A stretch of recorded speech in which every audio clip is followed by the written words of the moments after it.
Guys, available din to naka-open pack. Ito, BX48.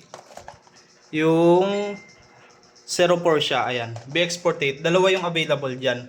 Naka-sealed po yung ano niyan, yung ratchet tsaka bit. Tapos bunky na po siya. Then unused code po siya. 649 lang to guys For pick up po sa location namin, Holy Spirit, Quezon City. Para ma-avail nyo, PM nyo po kami sa page, Villas Gaming Hub.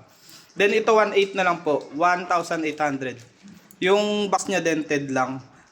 Pero unused din yung code niya, tapos bunky rin po siya. So para ma-avail nyo siya, PM lang po sa Villas Gaming Hub. Hindi po siya available sa TikTok store namin for pick up po siya sa page, Villas Gaming Hub. Kasabay din ito guys. Ito 649 pesos din. Sealed po yung ibang parts niya, tapos unused code tsaka bunky na rin. Wala pong rare dito walang rare. Ayan. So PM lang guys, Villas Gaming Hub.